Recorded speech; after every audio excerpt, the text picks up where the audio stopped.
நீங்கள் சார் பண்ணுறது இந்த அருவி ஃபோக்கஸ் பண்ணுங்க. நான் பேசுகிறதுனால கிட்டக்க வந்துடுங்க. பேசுகிறது சொல்லுங்க. பேசலாமா? பேசுங்க சார். தில்லைத்திரு மீண்டும் கொல்லிமலையில் தான்.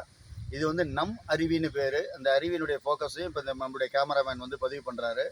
ரொம்ப அருமையான அருவி. தண்ணி கொஞ்சமாக தான் கொட்டுது. இன்னும் சீசன் வந்து இனிமேல் தான் ஆரம்பிக்கும். அதாவது ஜூலை 15க்கு மேலே களை கட்டி டிசம்பர் வரைக்கும் வரும். அப்போ வந்து தண்ணி நிறையா கொஞ்சம் கொஞ்சமாக நிறையா வரும். சுனை நீர் எல்லாமே. ரொம்ப அருமையான அருவி இது. இயற்கை ஸ்தலம் நல்லா இருக்குது. அப்படியே கேமராமேன் வந்து அந்த இயற்கை ஸ்தலத்தெல்லாம் பார்க்குற இயற்கை காட்சிகள்லாம் ரொம்ப அருமையானது. ஸ்ட்ரெஸ் ரிலீஃபுக்கு ஏற்ற இடம் இது. மனசில் வந்து சிட்டியில் இருந்த வாழ்க்கையை வந்து கொஞ்சம் 1 நாள் 2 நாள் ஸ்ட்ரெஸ் ரிலீஃப் போகிறோன்னா இங்கே வந்து தங்கி இதேமாரி சுற்றலாம். இருக்கிற சாப்பாடை சாப்பிட்டுக்கணும். இதில் என்ன ஒரு ஃபேமஸ்னால், இங்கே வந்து புகழ்பெற்ற வள்ளல்களில் வல்வில் ஓரிங்கிறவர் ஆட்சி செஞ்சார். இதில் என்ன ஒரு இதுன்னா, அப்படியே என்னை போகிறது, இது வந்து இங்கே ஒரு சமுதாய வழக்கு இருக்குது. அப்படின்னா, இந்த வல்வில் ஓரியினுடைய சிலை இங்கே இருக்குது. செம்மேடுங்கிற ஒரு பஸ் ஸ்டாண்டில் இருக்குது. அந்த இடத்துல சிலைக்கு வந்து எந்த அரசியல்வாதி வந்து அந்த சிலைக்கு மரியாதை நிமித்தம் மாலை போட்டு ஏதாவது பண்ணினா அவங்களுக்கு வந்து ஏதோ ஒரு ஆபத்து வருங்கிற ஒரு வழக்கு நிலவுகிறது. அதனால யார் இந்த அரசியல் வாதிகள் வந்தாலும் அந்த இடத்த வந்து பார்க்கறது இல்லை.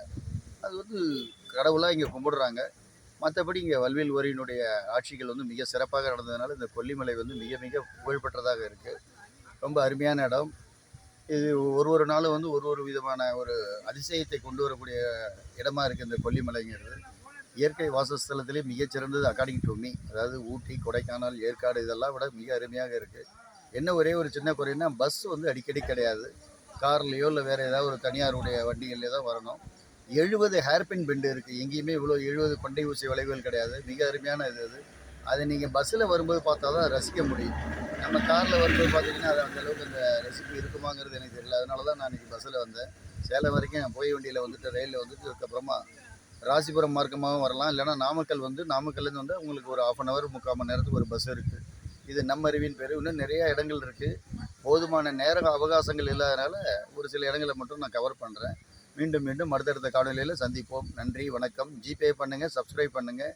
மறக்காமல் வாழ்க்கையில் ஒரு தடவையாவது நீங்கள் கொல்லிமலைக்கு வரணும். வாழ்க்கையில் ஒரு தடவை இல்லை, மாதம் கூட வரலாம். வீக்கெண்டுக்கு கண்ணாபின்னான்னு ஒரு இடத்துக்கு போய் செலவுகளை பண்ணுறதை விட இங்கே வந்தீங்கன்னா உங்களுக்கு ஒரு ஆறுதல் இருக்கும். குறிப்பாக சேலம், கோயம்புத்தூர், ராசிபுரம், நாமக்கல் மக்கள்லாம் வந்து இங்கே அடிக்கடி வாரம் வராங்க.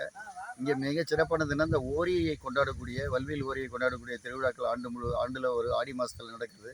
மாரி ஆடி 18ன்னு சொல்லக்கூடியது இங்கே ரொம்ப ஃபேமஸான திருவிழா. அப்போ பார்த்தீங்கன்னா ஏகப்பட்ட ஜனங்க இங்கே வரும். இங்கே வந்து இந்த 8 கை துர்க்கை அம்மன் கோயில், அரப்பாளீஸ்வரர் கோயில் அன்றைக்கி வந்து ரொம்ப கூட்டம் இருக்கும். நம்ம திருப்பதி தேவஸ்தானத்தில் கட்டுற மாதிரி இங்கேயும் கியூ கட்டி விடுவாங்க. மிகச்சிறந்த ஒரு இயற்கை வாசஸ்தலம் இது. அமைதியாக இருக்குது. ஆக்சிஜன் நிறையா வேணும். நோய்வாய்ப்பட்டவர்கள், குறிப்பாக நியூரோ இஷ்யூ உள்ளவங்கெல்லாம் இங்கே வந்து 1 வாரம் 10 நாள் தங்கி இது மாதிரி இயற்கை இடத்துல ஒரு வீல் சேரை போட்டுன்னு உட்காந்தாங்கன்னா அவங்களுக்கு வந்து ஒரு மலர்ச்சி கிடைக்கும். மிக நல்ல அருமையான ஒரு இயற்கை வாசஸ்தலத்தை இயற்கை எண்ணெய் நமக்கு கொடுத்துருக்காங்க. அதிர்ஷ்டவசமாக அரசியல்வாதிகளுடைய கடைக்கன் பார்வை இங்கே படலை. அது பட்டிருந்ததுன்னா அவன் வந்து இங்கே வில்லா, பங்களா, கிங்களாலாம் கட்டி இதையும் நாசமாக்கியிருப்பாங்க. ஊட்டி மாதிரி ஏதோ ஆண்டவனரில் ஒன்றும் அவங்கெல்லாம் இங்கே வந்து படையெடுத்து வரல. அதுக்கு வந்து நம்ம எல்லாம் வரல இந்த ஓரிக்கு தான் நன்றி சொல்லணும். மீண்டும் அடுத்த காணொலியில் பார்ப்போம். நன்றி, வணக்கம்.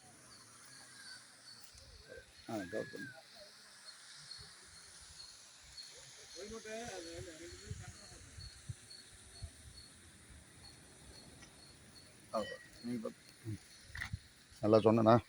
நல்ல வாசம்.